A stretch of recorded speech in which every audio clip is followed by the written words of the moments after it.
your kitchen feels chaotic. You're running back and forth between the fridge, the stove, and the sink. Ingredients are everywhere. Nothing is where you need it. Here's the thing. Professional chefs don't work like that. They use a zone-based system. Every activity has its place. Prep happens here. Cooking happens here. Cleaning happens over there. Nothing crosses paths unnecessarily. In this video, I'm going to show you 7 hidden kitchen zones based on professional chef workflows. We're talking about the receiving zone where groceries enter and get staged, the storage zone that keeps your fridge and pantry organized by category, the prep zone where mise en place happens, that's the heart of the kitchen, the cooking zone around your stove and oven with heat-ready tools within reach, the plating zone where food gets finished and served, just like a chef's pass, the cleaning zone that stays completely separate from food prep, and the hidden messy zone, what chefs call a scullery or back kitchen. That keeps your main kitchen pristine while you do the heavy work. Stick with me. And if you're tired of your kitchen feeling chaotic, you know what to do. Subscribe, and let's get into it.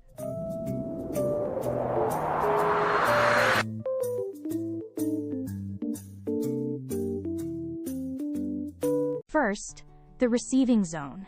This is where groceries enter your kitchen. In a professional kitchen, every delivery is received, checked, and staged before it goes into storage. The same principle applies at home. Designate a spot near your kitchen entrance, a counter, a table, or even a cart where you can unload groceries and sort them before putting them away. The goal is simple. Avoid the chaos of shopping bags piled on the counter for hours. If you can, keep a staging area near the entrance, so you can quickly sort items by zone: fridge, pantry, freezer, or produce.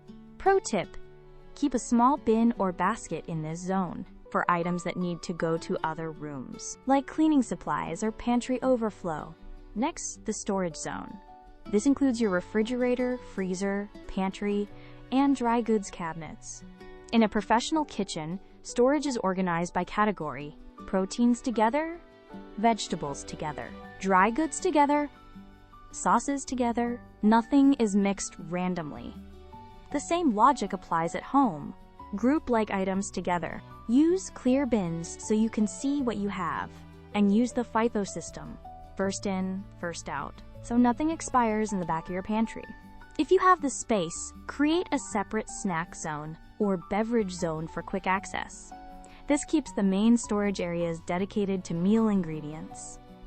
Pro tip: keep your most used items at eye level. Less used items go on higher or lower shelves. Number 3, the prep zone. This is the heart of the kitchen. In a professional kitchen, mise en place, everything in its place, is the golden rule. Before cooking begins, everything is prepped, portioned, and arranged in the order it will be used. Your prep zone should be close to the refrigerator and a sink. This is where you wash, peel, chop, measure, and mix. Keep your cutting boards, knives, measuring tools, mixing bowls, and colanders all within arm's reach of this zone. If you have to walk across the kitchen to grab a knife, you're wasting movement. One designer puts it simply: zones matter more than size. Pro tip: if you have a kitchen island, use it as your primary prep zone. It gives you space to spread out and keeps you facing the room while you work. Now, the cooking zone. This is centered around your stove and oven. In a professional kitchen, the cooking line is where everything happens. Pots and pans are within reach. Spatulas, tongs, and ladles are hanging nearby. Oils and seasonings are at the ready. The principle is simple. If you use it near the heat, store it near the heat. Hang your most used cooking utensils on a rail or in a crock next to the stove. Keep your pots and pans in drawers or cabinets directly below or beside the cooktop. And store your cooking oils, salts, and frequently used spices within arm's reach. Pro tip: if you have an exhaust hood, use it to hang a magnetic strip for knives or a rail for utensils. That's space you're already using. Number 5, the plating zone. This is where food gets finished and served. In a professional kitchen, the pass is where finished dishes are inspected and sent out to the dining room. It's the transition point between cooking and serving. At home, your plating zone should be a clear counter space near the cooking zone, where you can plate dishes and add final touches. Designers recommend keeping serving bowls, plating tweezers, microplane graters, and finishing salts within reach of this zone. And if you have a pass-through window to your dining area, that's your ideal plating zone. Pro tip: keep a stack of clean plates and bowls in a cabinet directly above or beside your plating zone. No walking across the kitchen with hot food. In a professional kitchen, the cleaning zone is deliberately separated from the food prep and cooking zones. Dirty dishes and food waste never cross paths with clean ingredients. The same principle applies at home. Keep your trash and recycling close to your prep zone for easy disposal of scraps. But keep your dishwashing stations separate from where you chop vegetables. If possible, position your sink and dishwasher on one side of the kitchen and your prep zone on the other. This creates a natural dirty side, clean side flow. Pro tip: keep cleaning supplies, sponges, dish soap, trash bags in a cabinet directly under the sink. That way, everything you need for cleanup is right where you need it. This is what chefs call a scullery or back kitchen. In a professional kitchen, there's a dirty kitchen behind the clean kitchen. That's where the heavy prep happens. The blender that gets flour everywhere. The stand mixer that splatters. The messy prep work that you don't want guests to see.